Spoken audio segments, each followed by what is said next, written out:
pounds, and so school before the break, and I just got a little pad and I wrote down what if I was to add all three of my problems together and turn it into a question? And so I said, okay, how would I make enough money to go to Greece while being on rowing camp and fill out my portfolio? And it was like, ta-da! It's like from there, I was like, okay, I'm going to have to do drawings in Cambridge for the tourists so that I can actually do that during the day, make the money, and then in the mornings I'll go rowing. And that's what I did from day one. I just went out there, did this, and I had the most incredible experience making more money by doing that than if I'd gone and got a job in London and being able to get into the rowing camp and being able to go and go to Greece. And all of this taught me that at any point, your problem is also your source of your greatest profit. And so from there, it really got me addicted to this idea that I could always find a smarter way to solve other people's problems. And that's really what entrepreneurs do. And one thing led to another, along with pretty fateful viewpoint I had from someone called Buckminster Fuller, which switched the way that I thought about my life and also got me on this journey of being an entrepreneur. So what was it that you heard from Buckminster Fuller that changed you? Well, in architecture, we were learning about different people that had all sorts of inventions they'd made for architecture, and he was the creator of the geodesic dome. And one of the things that I read up about him was he had this concept which is called the final exam. Mm-hmm. And he said that because he was a futurist as well as an architect, he said that all of the world's challenges were distribution challenges. Mm-hmm. So, for example, when you say there's poverty, it's not because there is enough money, it's just not distributed effectively. Right. Or if you say there's hunger, right, it's not because there is enough food, it's just not distributed effectively. And he said that technology allows us to distribute far more effectively. And even then, in the 1970s, there was already enough technology to solve all the world's problems. Mm-hmm. So he said, so why have we not solved them? And he said the reason we haven't solved them is because of our human consciousness. And technology keeps accelerating exponentially. And so if we don't watch out, we have the possibility of actually not passing this exam. And if we don't do that, it's the end of civilization. He says either consciousness will accelerate enough to harness that technology and we will solve the world's problems, or it won't, in which case technology will eventually destroy us. And we have a window of time, which he didn't specify how much that was, but I was guessing it's maybe 20, 30 years, and I don't think we're too far out from that, in order for us to actually be able to solve these challenges. And for me, that was such a massive shift in thinking in terms of the fact that I'm living at this time, we're all living in this point of time where it's a make or break, that I thought I shouldn't be building buildings, I should be building businesses, really designing the future, because, as they say, best way to predict the future is to create it, and that's what entrepreneurs can do.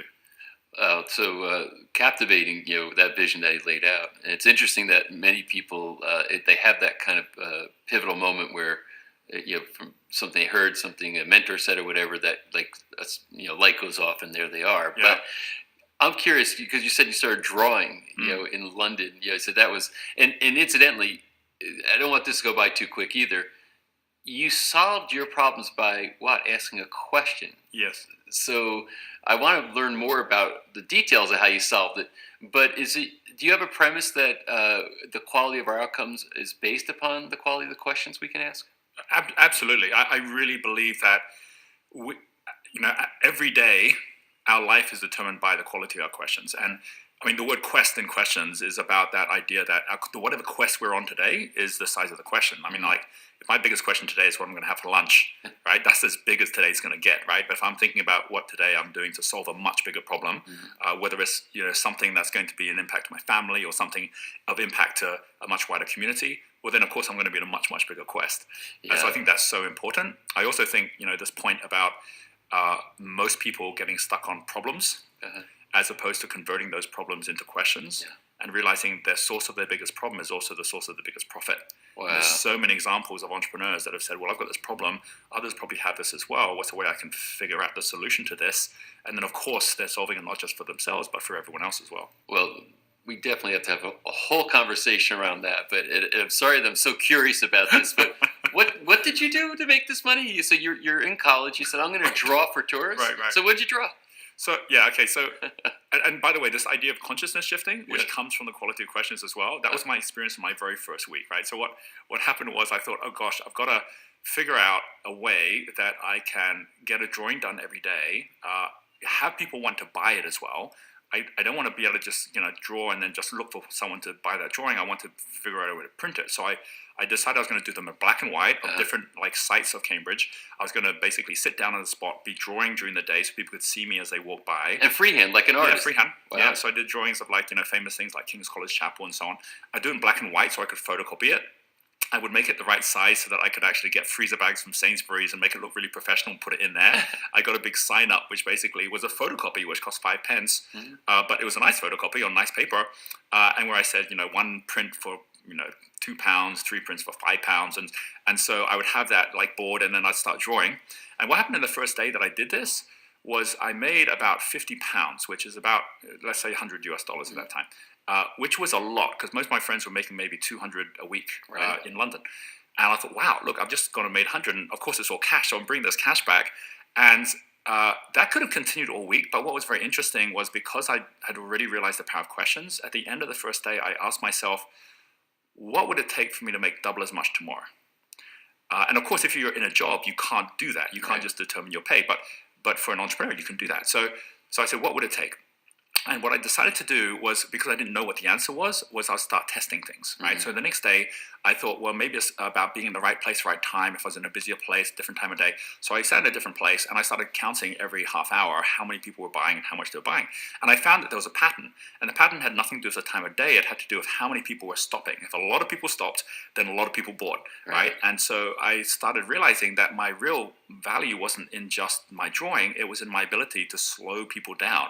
And so what I started doing is realizing if I asked people for the time, they'd stop, and then others would stop. I then soon realized that actually if I wasn't looking for a person but a group, like a family, and instead of asking for the time, I'd ask the child, hey, would you like to sit and watch me draw?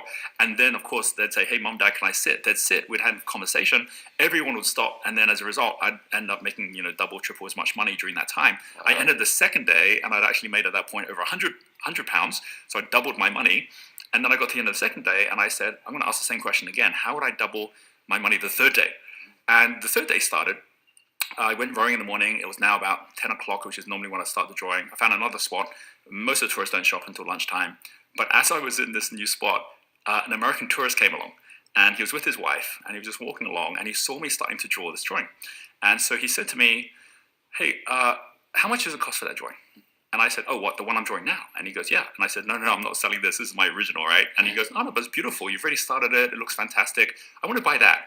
And I said, I'm not selling this, right? Because you don't understand. I actually print this, and then everyone, gets to actually have a piece of it, and it's worth a lot more than if I just sold it right now. And he says, oh, come on, everything's got a price. So that made me think, well, maybe everything does have a price.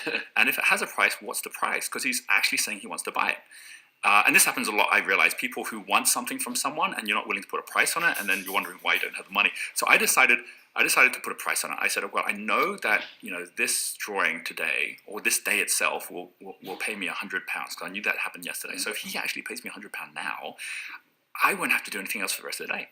So I said £100, and he said, okay, done. But I want you to sign, let's sign Roger Hamilton's unfinished original on it. So someone now has this picture somewhere in the world, right? Because he actually did that. I signed it. He bought it for £100, and then I got the £100. I was like, wow, that was quick. It's not even like 11 o'clock. I made the money for the day. And then I stopped, and then I thought, well, what am I going to do today? Because, I've got the rest of the day free, and I don't actually feel like I want to just go and just relax. I actually want to do this drawing. And so I just got another piece of paper out, and I started the same drawing again. And as it turned out, that same drawing made me another £100 during the day. And so I made £200. And it was that whole thought process of realizing that the moment you actually put out to the world the question, you don't even have to be the one that comes up with the answer. The moment you actually are out there, and we see this all the time today, you see Richard Branson saying we're going to take people to space, right? You got, Elon Musk saying, we're going to figure out a way to actually get off fossil fuels. And they don't have the answer, but just the fact that they're sitting in the question, everything else shows up as well. So that idea of consciousness lifting through the quality of your question, you can double, triple, quadruple your income. And my whole life has been about that ever since, and helping other people to do the same thing. So it's really fascinating that at this young age that you're able to look at this, solve this problem. You obviously were geared to be an entrepreneur. You're unconventional in your thinking. Thought experiment. What if say that first day it didn't go so well, or maybe the second day it didn't go so well? What do you think that would have changed things, or do you think you would have kept going and figured it out? I think that's a really interesting question because I hadn't had enough of the experience of the payoff of perseverance at that point. Right. So there's every possibility I might have just quit and said this is not the right thing to do. I think that I got to a point in the number of times that I basically had something that failed, and then I saw the result in a positive way after that, that today I would keep on persevering no matter what. Having said that, I think that there were certain things I was doing at the time which may actually have made me also continue. So, for example, rowing is a really good example. Like, that's what I was doing. And rowing is a crazy sport because you're looking backwards the whole time. You can't actually make it work unless you're with a team. Right. Most of the time, it's not working.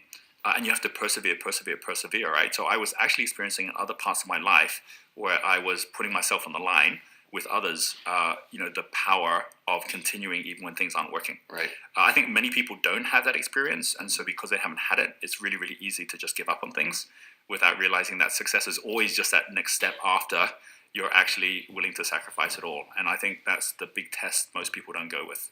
Did you finish school? I mean, did you get your degree in architecture, or what happened? I got my first degree, which was which was after 3 years, and then the RIBA, which is the qualification to be a practiced architect, is a 7-year course. I took a year out, and I realized in that year out, the actual decision making on design wasn't the architects; it was actually the developers, right? And they'd pay the architects to do but they could always veto the architect. So I remember saying to my dad, "Hey, Dad, I really want to be a developer, right?" And he goes, "We haven't got the money to be a developer. Be an architect first."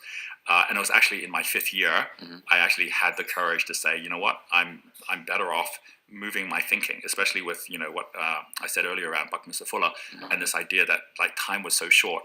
That it really was time to shift from the idea of building buildings. Luckily today, I actually called my dad and I said at the time, "Hey Dad, I'm going to quit architecture. The reason is because I really believe I could be a developer. I could be out there with properties that I could then hire architects to do." He says, "Well, good luck with that." And today that's what we're doing with our resorts around the world. And so I'm now designing more than ever, but I'm doing it with architects that are now working for me. So let's talk about your business activities. So there's myriad business activities for you. You just described one of them, which is you have resorts around the world. And I might say, I was looking at pictures of them earlier, beautiful resorts around the world, and the kinds of places. I guess you build the kind of places or buy the kind of places you'd like to stay at, or what's the theme in your resorts? They're all entrepreneur resorts actually. So they're actually designed for entrepreneurs to be able to come on accelerator programs, to be able to come and take that time out. And I'm a great believer in the power of environment. So we have resorts in Bali, in South Africa on a safari, in Thailand. These are resorts that are giving you the opportunity to get out of the city environment and actually be able to get a clear head to be thinking about your future and where you want to go. And there's almost like a spiritual experience when you're there. You really get this sense that there's something bigger out there for you to actually step into. So the resorts are one of the businesses, and Entrepreneur Resorts is a public listed company which is growing at the moment with teams in different countries. Then we have a second company which is called Genius U, which is a technology platform which provides mentoring for any entrepreneur around the world that wants to get connected with other entrepreneurs out there too. And then we have a third company which is Entrepreneurs Institute, which is where I do a lot of my training, mentoring. We have events like the Global Entrepreneur Summit that we run in different parts of the world. And what's really incredible is that we have a front row seat of the entire entrepreneur movement. This is something that was predicted some time back by the likes of like Charles Handy with the Empty Raincoat, where he said we're all going to be portfolio workers in the future. And what interesting thing is the Global Entrepreneur Monitor, which is like a group around the world that measures how many entrepreneurs they are. They predict there's going to be 1 billion entrepreneurs by the year 2020, which is phenomenal because there was only about 100 million in the year 2000, and like 1 billion people, that's less than the number of people that were on the planet, a century and a half ago. Right. So this is like the biggest vocational shift in the history of mankind that we're actually living through. And we're getting to see that in all these different countries in Asia, in Africa, where we have all these people who are deciding to be entrepreneurs instead of employees as they're, even at teenage age. Is there like a spirit being unleashed, you think, in the world that's causing this big influx of entrepreneurs to enter the marketplace? Yeah, there's a word for it, which is entrepreneur spirit, right? It's like there isn't a single entrepreneur that doesn't get there through entrepreneur spirit. Right. What I think is interesting is I think there was a time when the idea of being an entrepreneur was like an opportunity. It was kind of like well, maybe I could do it. But the challenge with that is, when you go through school is either training you to be in a job or it's training you to go to university, right? It's not training to be an entrepreneur. We're actually getting to a time where being an entrepreneur is no longer a maybe, it's actually a must. It's better job security to be an entrepreneur, which is someone who knows how to create a job, than to be an employee, which is someone who has to wait and get a job, because there's so much risk in terms of whether jobs will even exist in the future in the way that they are today. So, and that's, I think, I just want to pause, because you're saying so many things and stringing them together that I think are profound. So, in part, your definition of an entrepreneur is someone who says, I'm going to create a job, as compared to a non-entrepreneur would say, I need to go get a job. Absolutely. Yeah. I mean, like if I have an employee mindset, I say I can't actually make money unless I can go to the job ads or I can go to the job boards and I can find someone who's asking for a job, and then I have to compete with hundreds, if not thousands, of other people for that same job. Right. So that's what someone who's got an employee mindset will do, and that's why there's such fear. Because if someone doesn't give me that job, I'm not going to have money, right? Whereas someone who is an entrepreneur is someone who doesn't start from there. They don't even look at the job board. They start by saying, okay, what's the person I really want to work with, right? Who would be my customer who's the person who's going to give me money? And how can I make sure I can do something of real value to solve their problem? Which means going to whoever it is you want to work with and finding out what the biggest problem is, and then helping them to solve that, and even being willing to say, look, I'll give you some of my time for free to show you that I can be trusted to help you solve your problem. You help someone solve a problem that puts money in their pocket, they're always going to be paying you for it. Yes. And so if you have that thought process, it doesn't just give you job security for life, because you can always create a new job. Like all the entrepreneur friends I have, none of them are worried about not having a job or not having a business, because they can always start a new one. They know how to do that.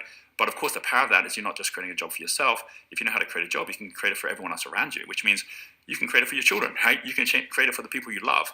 You don't ever have to be in a situation where you feel the pain of someone that you really care for having to basically suffer because they didn't understand that it was all there in front of them, and all they had to do was create that value instead of waiting for someone else to come and see the value in them.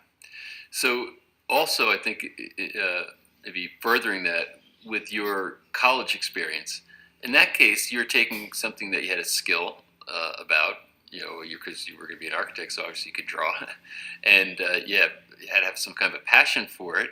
And you said maybe there's some demand for this out there, and you went and tested it, and cost you almost nothing to go test it. That's right. Right, and you saw results right away, and you kept asking questions. That kept leading you to higher and higher ground. So I think what happens a lot of times is that maybe people, or tell me if this is your experience, but maybe people say, hey, I do have a talent and something I'd love to do, but I just don't believe that I can make money doing this. Or maybe it's something from their mothers, fathers, teachers, preachers, told them that, no, you have to go get a job, work in a company, climb a ladder, get benefits. Oh my God, if you're an entrepreneur, if you go to do something on your own, you're not going to have benefits. How are you going to live without benefits? Right. So what is the barrier, do you think, is the biggest barrier that potential entrepreneurs face trying to get into a market, get into making a job for themselves? Our biggest barrier by far is our own mindset. By far. And I'll give you an example of shifting mindset. So my son, when he was 16 years old, he had to do a class project, as it was everyone else in the class. And you had to present the project at the end of the year. And he decided that because he had a very mathematical mind, and we had gone on trips to Italy where he had learned all about the golden ratio and the beauty and all of that. And he thought, maths has got a basis in beauty. So he decided that what he was going to do was he was going to create a series of building blocks called the Fibonacci blocks. And the whole concept of Fibonacci blocks was taking it off someone called Frederick Froebel, who was like the founder of the kindergarten, who said like kids think spatially, and he had this like wooden block set that he created. So he took that same concept of wooden block set, but he designed them all in the dimensions of the Fibonacci series, and he went out looking for how he could get this done in Bali, because that's where we're living. And he came to me and he said, how do I know if this is even worthwhile? And I said, the way you know if something's worthwhile is people are willing to buy it, right?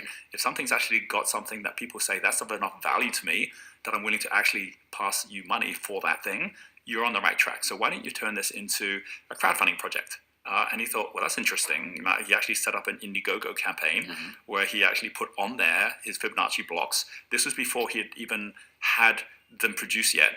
And that was the barrier. It's like, well, how do I actually get the resources to be able to make these blocks? Right. But by putting it on there, he started seeing all these people getting really excited about the idea of having the blocks. They started actually paying money in to this bank account that he saw go to $1,000, then $5,000, then $10,000, then $20,000. Wow. And this was all within a matter of weeks.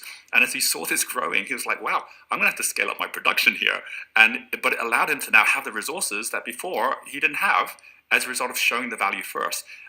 It actually got to a point where he came back one day and he says, hey, I've been updating my teacher on what's been happening with this project, but my teacher was really enthusiastic to begin with, and now, like, the last thing she said is, stop showing off. And I don't know why she's saying that. And so I sat him down and I said, well, you've seen where your numbers have just gone to. You've just gone over $20,000 within like a matter of like 10 days. Do you know how much the average teacher makes in a year? And he's like, $20,000? I go, pretty much, right here in Bali, that's what they're getting. And that teacher isn't going to understand how you just made as much money on a classroom project within a week and a half that she makes an entire year. And once he got that, and he realized that it wasn't his problem that she was feeling that way or others were feeling that way, he continued on, and that project went over $40,000 before it was done. And he turned that into his own little business off the back of it. But that mindset shift was just that idea of saying, well, what if instead of me waiting for the resources before I go forward, or instead of complaining about the fact I don't have things, what if I turn it all around and said, whatever value I have, I want to share that with people to see if they see value in it as well. And if they do, and they're paying for it, I really believe that every kid should have a crowdfunding campaign just to test this concept before they leave school, because it is about that shift in mindset. Once you've had that one thought, you're always going to be able to actually go and repeat it again at larger and larger scale. And that is the free market, right? I mean, that's what capitalism is all about, saying, somebody produces something and the market decides if it has value or not, and nobody can force anything upon anybody else. It's free exchange. I really believe that entrepreneurship is one of the very, very best ways to get to self-awareness. I think it's really easy to be in a job or to be in a situation where you're not actually getting the mirror reflection of yourself. In the same way you do as an entrepreneur, where if you don't have something of value, it becomes really clear really quick because no one's paying you money for it, right? Yeah. But the moment you do have something of value, you know it. And the market gives you direct feedback, especially today where everything's online, where everyone can find the things they like very quickly and move away from things they don't like. So your ability to every day get another lesson in self-awareness, whether it's a hard lesson or whether it's one that puts money in your pocket, right? Which is why I say, as an entrepreneur, you're always either earning or learning. That's a brilliant insight to say that being an entrepreneur is a path to self-awareness, right? So that's sort of this more spiritual side, saying, how am I going to get to know myself, understand who I really am, what really matters to me?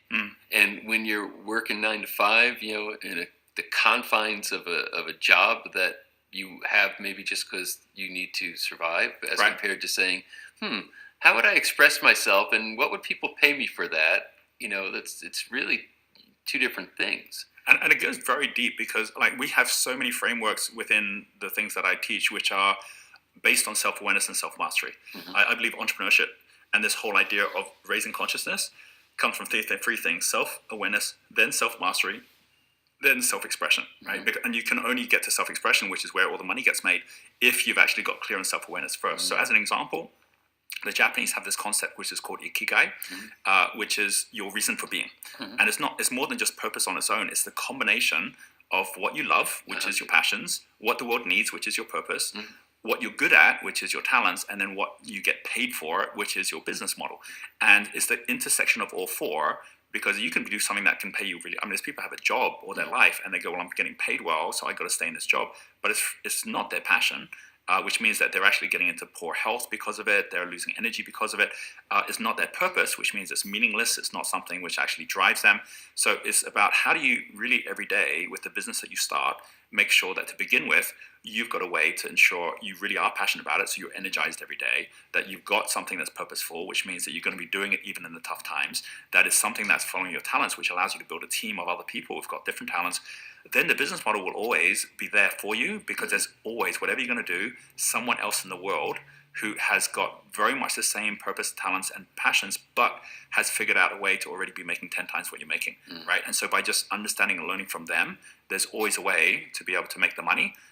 Most people just aren't thinking that way, which is why they're then trapped in their own mindset. There's a significant wealth gap that's emerging, and I think growing greater every single day. and it's a disturbing trend to many people. Other people say it's just a natural way of things. How are you seeing this? I think there's a big misunderstanding of what the gap actually is.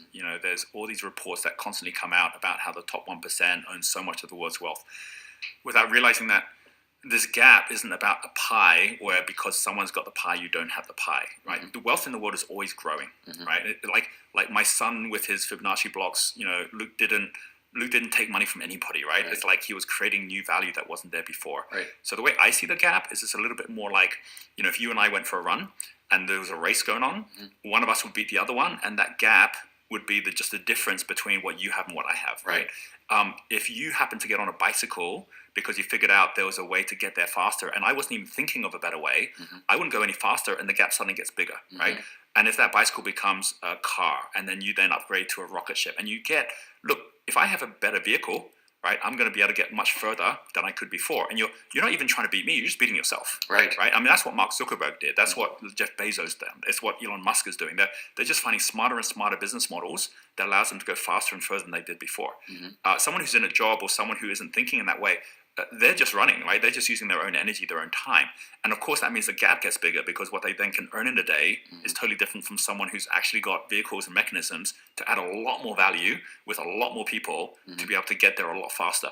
And so, like, I shouldn't complain and try and knock you off your car or motorbike in order for me to feel better about you going slower. I should just say, well, I can learn how to also get the motorbike, or and there's plenty. There's enough motorbikes for everybody, right? There's enough planes for everybody, right. And I really believe that today there's enough even education available for people to understand how to fly.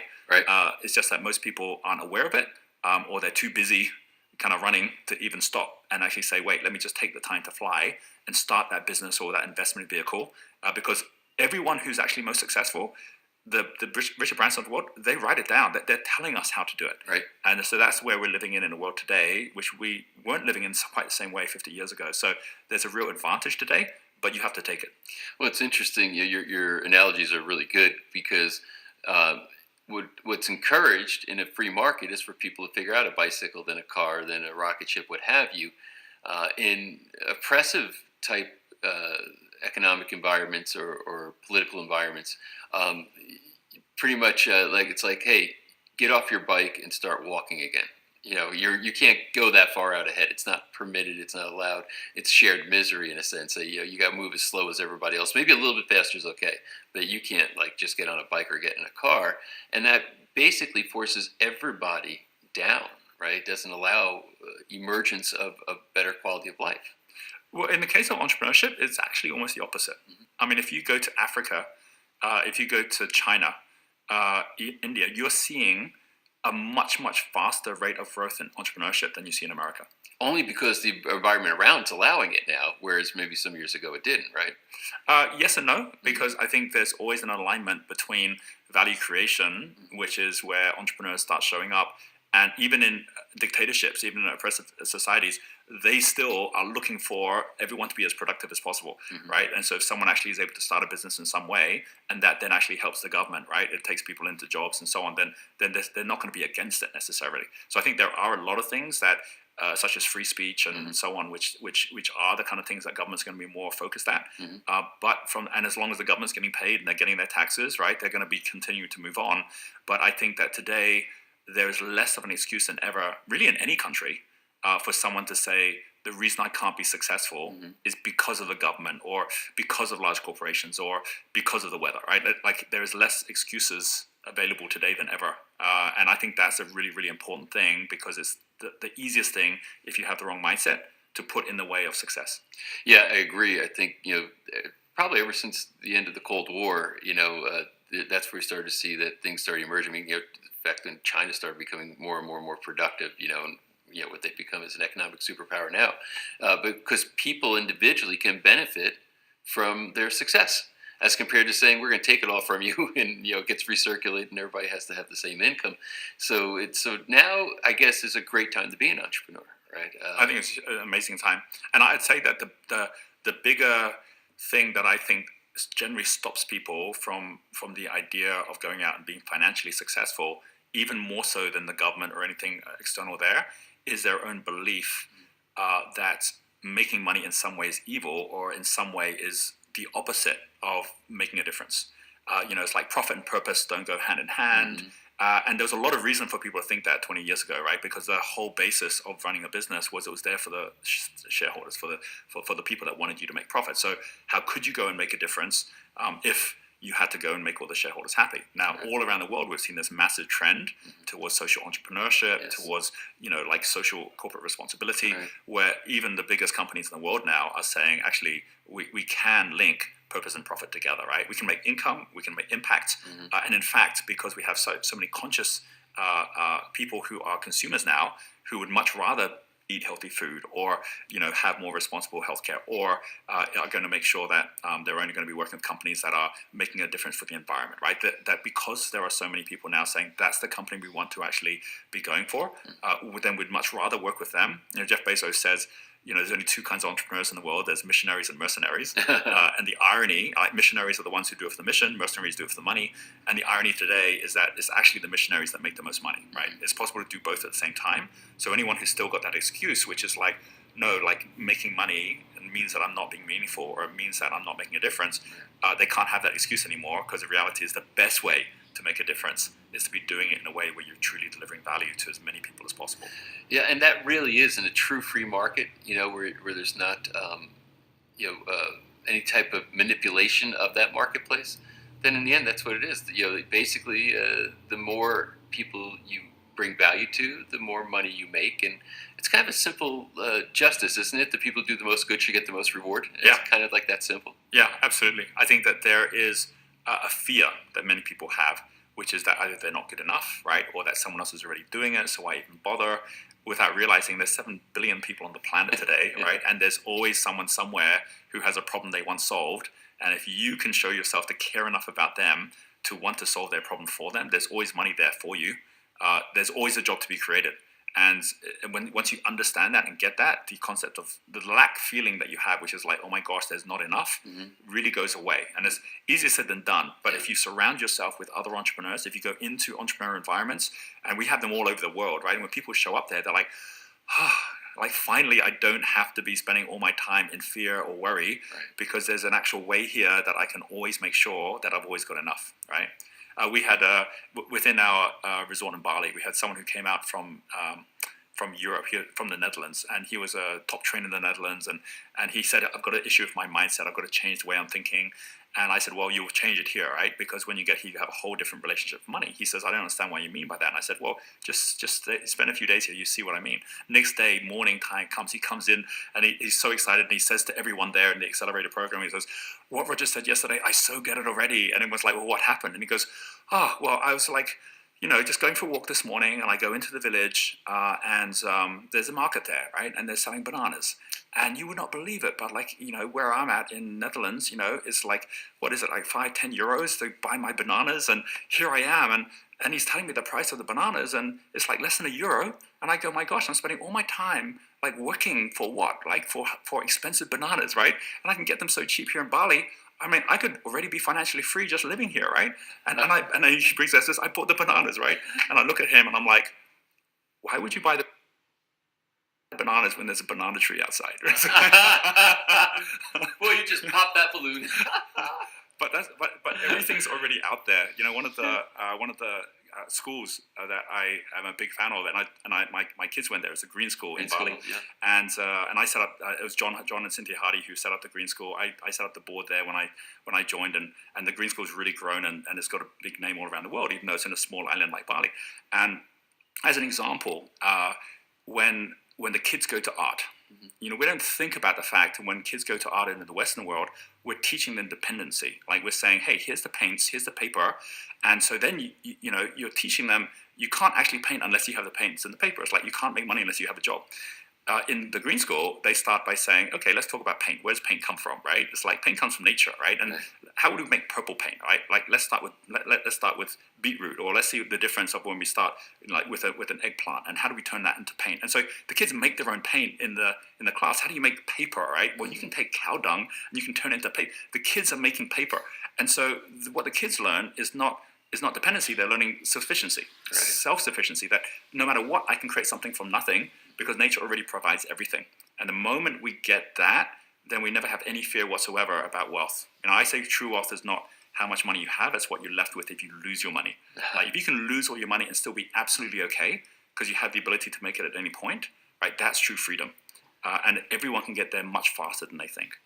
And that is really I think a profound observation.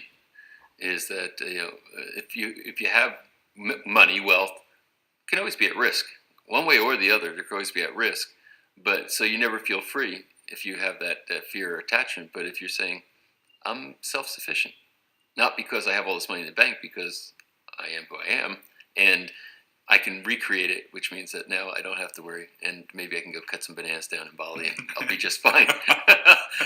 A mentor of mine, way back in my early 20s, said to me, the true key to success is gratitude, and the best way to exercise gratitude from a financial point of view is to give yourself a thought experiment every day, which is to ask yourself, what would I be doing today if I knew that tomorrow morning I'd lose everything, right? Like, what would I do today? And of course, if you think about what you would do if you lose everything, even if you're very successful, right? What you'd be doing is you'd be investing time in your relationships. You'd be investing time in adding value to people. You'd be investing time in seeing where opportunities are today. You'd definitely make sure you're up to date with the latest things that are going on. And as a result of all those things, you'd be very comfortable that you could leave it tomorrow, and then you'd be able to start all over again. I still do that today because the other thing it does is as you start building assets and building wealth, it's too easy to take all of those things as you, right? The biggest thing that stops people from moving forward is the comfort level they have with where they're at to say, I don't want to risk what I've got, without realizing that because of that, they're not doing the things that they'd otherwise be doing, investing in the relationships, investing in the knowledge. So most people think, well, I'm just going to spend my time trying to hold on to what I've got instead of actually realizing, you know what, I could actually be growing these other areas of my life already. There's 3 different types of capital that make up all self-worth and wealth. And if you think about it like an iceberg, where the top of it is financial capital, most of the world just sees people with financial capital and they think, well, they're the wealthy people. But the only way they got to that financial capital is having invested their time in social capital, which are the people they know, and in intellectual capital, which are the knowledge they've built and the products they've made. And if you focus at just those 2, social capital every day, like who am I meeting new that are the right people I should meet with? What are the things I'm learning? It's just inevitable that if you follow the right pathway, your financial capital will result from these 2. And if your financial capital gets taken away, these 2 don't go away. You've still got them. Right. When Elon Musk 10 years ago was broke because he had invested all his money in Tesla, in SpaceX, he was sleeping on Peter Thiel's floor, but Peter Thiel himself was like very wealthy, and he had the right contacts in the right way that he invested, which allowed him to actually get out of that situation in a way that if he wasn't thinking about that, and he was just thinking about trying to do it himself, he would be broke today. And I think that's one of the most important things for most people is that you still got the time outside of a job or still got the time outside of whatever you're doing right now to be building those 2 and doing it every day.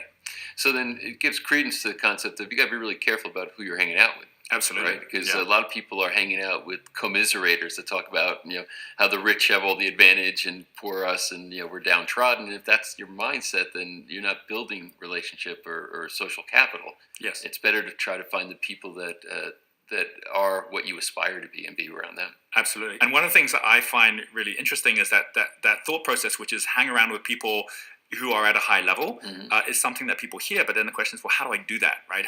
And one of the most important things is to know there are frameworks that now exist in the same way that, if you think about flying a plane, if anyone says, could I really fly a plane? The answer is 100% you can, but you've got to go and make sure you've gone to flight school and you've learned how a plane flies and you've flown enough hours with someone who flies as well. So with entrepreneurship, it's exactly the same thing. And just without going into detail of it, a number of the frameworks that we've created that now we've had close on 1 million entrepreneurs around the world that have taken are things like our Wealth Dynamics test, which shows you that you've got a natural path out of 8 to create your true self in your natural flow, your true wealth. So Richard Branson, as a creator, is going to make his money by being really good at creating new ideas.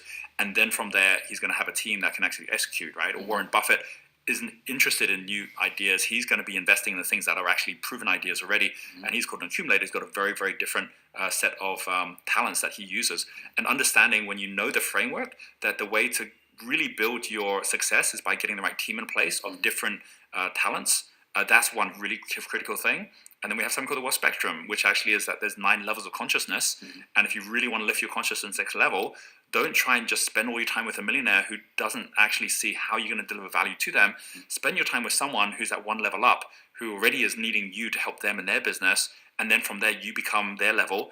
Then you go another level up where now you've got a high-performing team. Then another level up where you're able to be an investor. And each one of these doesn't take that long to get through. But most of us are trying to trampoline our way to success and then wondering why we keep falling back to where we started, as opposed to taking the ladder where there's one specific step at a time. So this is a really good segue into an area I want to explore. So now, very compelling, everything you're saying. People out there are like, okay, I'm waking up. I think I want to be an entrepreneur. I shouldn't be doing what I'm doing, going to this job every day. There's no future in it for me, and I'm not fulfilled by it. So do they just jump right in, or is there a preparatory part of this? How does this all work? The most important thing is to know where you're at and then where you're going. Like to get a really clear idea of your vision of where you're going, and then to realize that wherever you are right now, there's always going to be a first step. And so I'll just give you an example of that. Like if we look at these 9 levels I mentioned, the bottom level, and we actually put it into something called a lighthouse because it is about you turning on your light. And the bottom level, which is the infrared level, which is the victim, is someone who's in debt and going in more and more debt every single month. Now, this is not good debt that's making you money and making you cash flow positive. This is debt that's making you cash flow negative, right? And if someone's at that level, I've seen way too many people, quit their job, jump into infrared level where they're just emitting heat waves now, where they're in a panic because they actually are running out of time. I mean, really, like they're running out of money. And if you're at that point where you need it more than people need you, you're never going to win, right? Especially if you're trying to do it on your own. So at that point, a lot of people say, yeah, but Roger, you said I should follow my passions, right? And I'm like, not at infrared level, right? At that level, like if you're over-consuming, right? If you're over-consuming and you are wanting to go on a diet, right? Imagine having a dietitian who comes up and says, oh, the diet you need to go on, given that you've eaten too much, is follow your passion. So what are you passionate about? Chocolate cake. So that's what got you in trouble, right? So you can't start by just doing whatever you're passionate about. You have to start by earning the right to even be playing the game, right? Which means that you've got to be at that point saying, am I willing to put aside whatever I want people to come and get from me because I'm trying to get from them?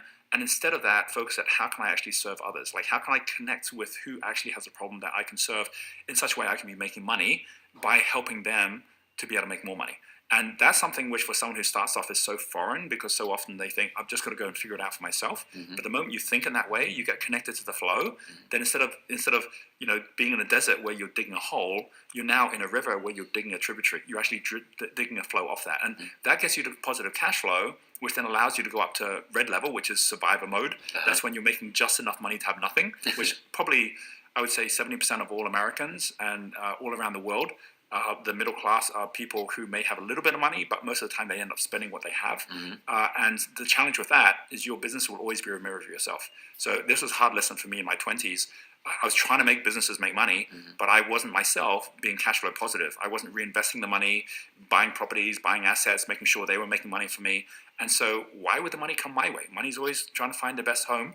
And if I'm not able to appreciate the money won't appreciate. Right. So as a result of that, I never could get those businesses to work. And it was only when I started actually focusing on my own wealth and actually being an asset to my business instead of a liability, the business then started working as well.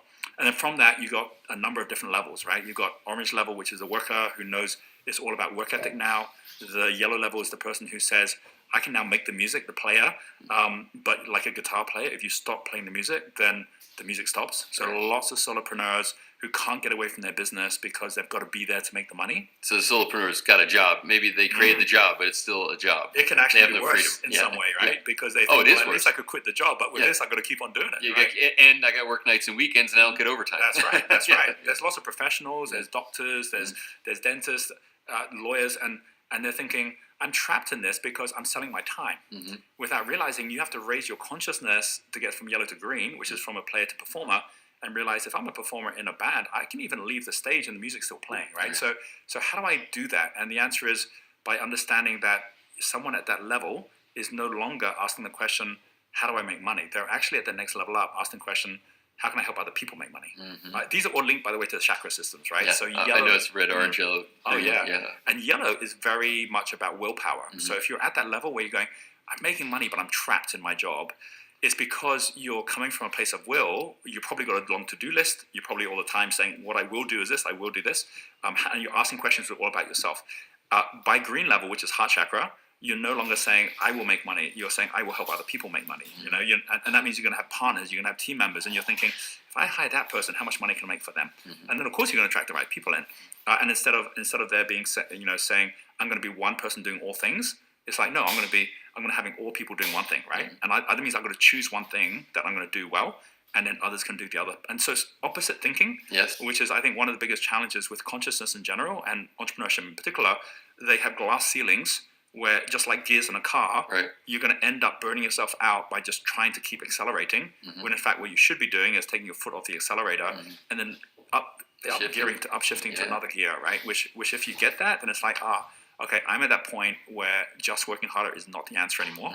I say one thing, which as a thought experiment, which gets quite a number of people I speak to wake up, which is just asking them to imagine, if they think it's possible, that there is someone else in the world right now today, there's someone else out there who is not as smart as them, who is not as hardworking as them, who is not as talented as them, who may not even be as old as them, they might be a lot younger, and they're already having 10 times the income, 10 times the impact, right? The vast majority of people in the world can imagine it. In fact, they know it's true. Yep. And so the question is, well, what is that person doing different if it's none of this stuff? It's not about hard work. It's not about any of those things. And almost always it's about the fact that they just took a pause and came up with a business model which is appropriate for their market in today's market. Right. And if everyone does that, then they suddenly realize, even the successful entrepreneurs realize, holy cow, there's another level I could be going to right now, which would make all the difference. I think one example, just to finish off on these lines, if you go above the green level performer, the level above that, the blue level conductor, that's the person making all the music without touching any of the instruments. Right. So this is the person that people think of as the investor, the person that owns all the properties, has all the assets. They talk about multiple streams of income. But you can't just leapfrog up to that, because the only reason they've got multiple streams is because they've got multiple teams. A conductor can only conduct if they've attracted performers, right? And you can't just expect that you can earn the right to attract performers right now, because they're already going to the best conductors. So you have to take one step at a time and say, how do I really make sure that I'm building the 3 levels of trust? The 3 levels of trust are internal trust, which is your confidence. So when you start off, your confidence can be very low, and that's okay. You just got to build it step by step. External trust, which is even more important, is credibility, which is how much do people actually believe in you and your ability to deliver. And you don't have to start by trying to create the credibility from scratch. You can partner with someone who's already got that credibility. Even the Amazons and the Facebooks of the world are partnering with anyone who wants to partner with them, and you've already got the credibility of the best in the world. And then the most important of all of the elements of trust is predictability, which is your ability to trust someone that what they say is going to happen in the future actually happens. All the billionaires on the planet, the only reason they're billionaires is because they've told people what they're going to do with Amazon or with Microsoft. And so as a result of saying what's going to happen with the company and people believing in their predictability, those companies become worth billions, if not trillions of dollars. Right. So now that's the conductor level. And what's interesting, I think you pointed this out, but I'm going to maybe underscore it a bit, is that a lot of times people are saying, oh, look at this success story. Do you see how they don't do the work and they have other people? And they're like, okay, well, I start there, and they don't realize there's this process to get there. Exactly. And I think from the color spectrum standpoint too, you're looking at higher and higher frequencies on the wave. So the wavelengths become higher frequency as you're moving up. Yes. So that's another part, I think, of the they're moving up, but they're still built on the ones below. That's right. So someone like a conductor has people who are performers that are high performing, that are their CEOs. They have high level yellow people who are the guys that actually can deliver profit and loss and build it, right? But you have to earn your way to the next level. And it's amazing how many people want to be the captain of the football team and they haven't even played the game yet. Right. Yeah. That's great. Well stated. So now you go to Indigo? Yeah. So the last 3 are where it gets really exciting, right? Because the first 3 are, I call a foundation prism, because it's about your own personal flow. So the idea of everything from infrared victim up to the worker. And by the way, going to the education system gets you to worker, right? It's like, okay, now you'll have enough money provided there's a job there for you.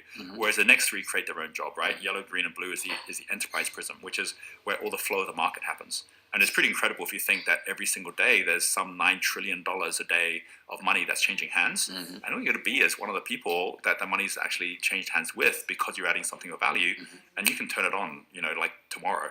But outside of the enterprise, when you've earned the right and the trust of the market, You've then got the alchemy prism, which is when you can change the world, right? And those last The three, alchemy prism. alchemy prism, yeah. Those are the top three. They're the top three, yeah. I love that They're the phrase. ones that get to the light. And here's a really powerful thing: the people in the alchemy prism who think of this like a theater, where the first three are the ones in the audience, right? They're still there, but they're not, like, or even a sports theater, like a stadium, right? They're the ones watching the game. Lots more of those people than the people on the pitch. The next three are the ones on the pitch or the ones on the stage. The final three, you may not even see them, but they're the ones that created the entire theater, right? So the one up at indigo level is a trustee. The trustee has got such trust now, they can make millions in minutes out of their trust. Richard Branson is at trustee level, right? Which means that, because he is trusted for being like a maverick entrepreneur, people want to use the Virgin brand. They'll pay him millions just to use the Virgin brand. One level up from the trustee is where the action starts happening, which is the composer, right? The composer, which is the violet level, is where you're now making the music. The taxes we pay today, the laws that we follow today, these are all as a basis of a composition that someone created. Today, we're entrusting politicians who have never proven themselves to be good composers, right? I mean, they prove themselves to be very strong yellow-level politicians, right, to get into office, but they're not necessarily the ones who know how to actually be able to shape an entire society. There's entrepreneurs today, like Elon Musk or Bill Gates, who actually have put themselves at composer level, where they've got such trust. They're saying, if I was to set up a society in Mars, here's how I would do it, right? Or if I was to rethink how we actually look after healthcare in the third world, here's how we would do it. And people are listening to that because they already have proven themselves in the trust they can have. And then the final level is legend, which is ultraviolet. So legend is the likes of the Steve Jobs and Nelson Mandelas of the world, where just like on a map, the legends don't even have to have any writing. Right? They're the symbol of their time. And everyone on this planet has the ability to be leaving here as a legend, but you have to earn your way there. And too many people want to go out there and change the world, but they're not willing to change themselves. Right? So it really starts by saying, what journey do I need to go on to get to that point where the real things I want to have happen in this world are happening because I've earned my way up to that level, and I'm working with others that are working up to that level as well. A final thing I'll say on that is I think what inspires me so much about the entrepreneur movement is if you look at the people in the world who are the ones talking the most about making a difference in the environment or in equality or in an end to poverty, it isn't really the governments, and it's not even the large corporations. It is the entrepreneurs that are knowing that the best way to get to the future you want, best way is to be able to create the future, right? And so that predictability comes from that ability to say, if I can have enough other people that are on this journey with me, then I have the ability to be a symbol on the map, right? And to leave a real legacy. Practical things somebody can do to enter this arena to get started here. Okay, I'll give you a really, really simple one, which is just relationship with money itself. It's amazing to me just how much, because of the way the banking system works, that you're kind of encouraged that you just basically set up one bank account where you kind of throw everything into it, right? Which is a little bit like if you were basically a chef and you were to go out and get a lot of really great food to actually use in your recipe, and then you just put it all into one big bucket, right? And so many people are like, I can't manage my money, but it's because they never set up a pathway that respects the flow of money in the first place. And so the way we always work with people within our community is we start by saying, just organize the money in a simple, easy way, which allows you to understand how money itself changes its nature as it goes from cash flow to profit to capital. And the way we do it is we say, go back down to your bank manager, tell your bank manager that you want to reorganize your bank accounts because you actually are expecting a lot of money coming your way, which is the truth because a lot of money is going to come your way. And then you think about it from the point of view of, first of all, setting up one account, which is your clearing account. The clearing account, most people don't have. It's an account where every single month without fail, it's going to go down to zero, right? If you've got a clearing account that's going to go down to zero, then it means that whatever's going to go in is all going to go out. And then from there, you then have a number of very important accounts. Think of this clearing account being like in the first lane of the highway. And then it's going into two other things that are going to pay for your day-to-day. It's going to go into your cash account, which is what you can take out with the ATM. So what happens to most people is they'll spend whatever money they have, and it never goes anywhere. But if you're now budgeting and saying, well, I'm just going to put like 200 or 300 in my cash account, I can spend that. But guess what? Once you spent it, you know it because you can't take any money out that month, right? And then you also set up a checking account, which is for things like every single month, the recurring things like your rent or like your car payments. And you know you can predict that as well. And the whole goal is that knowing that those are going to go off to the next off-ramp, which means they're never going to go anywhere, provided all your money is just going to those two, you can never build any wealth. But even if you just start with your first $10 extra, which is what Rockefeller did, right? It's what Bill Gates did. Just $10 extra to go to the second lane. That's when you create your investment account, right? And that investment account just needs to be the deposit account. That's all it needs to be. So now we've just got 4 accounts. We've just got the clearing account, which goes into a checking account and which goes into a cash account. And then we just have, and you can just do direct debit. So it just all gets organized automatically. The investment account is your goal is you're going to go from $10 a month. You're going to get it to $20 a month, which is already a 100% increase, right? And then up to $40 a month. And it doesn't take that long for it to start growing, and you won't even miss it going to investment account. But once that investment account gets to at least $10,000, and it will get there faster than you can imagine the moment you start thinking this way, from that middle account, then you start investing that in assets. You can invest it in property. You can invest it in a business. You can invest it in all sorts of different asset classes, which you'll get to learn about as you're starting to go down this pathway. And every one of those third lane cars that are now carrying your money will return some of that cash to you back in your investment account the next month. Not into your clearing account, not for you to just go out and spend on crazy stuff, but into your investment account. And that's going to, over time, start to create enough income that it becomes passive income eventually, so you don't even have to have the job anymore. Now, the key to this is not saying, I've got to figure out how to get out of my job first, or I've got to figure out passive income first. No, you just got to figure out flow. And if you actually start organizing everything into flow in this really simple, easy way, already you're freed from the worry of money from the very first week of doing this. The bank will do all this for free, right? And they'll actually set it all up and organize it all. But the most important thing to know is you can't expect to grow your wealth if you're putting it all into one big bucket. And then it's impossible to manage any more than a chef would never put all of the food in one bucket and then think they're somehow going to be able to create a masterpiece from that. One of the words you used in introducing that concept was respect.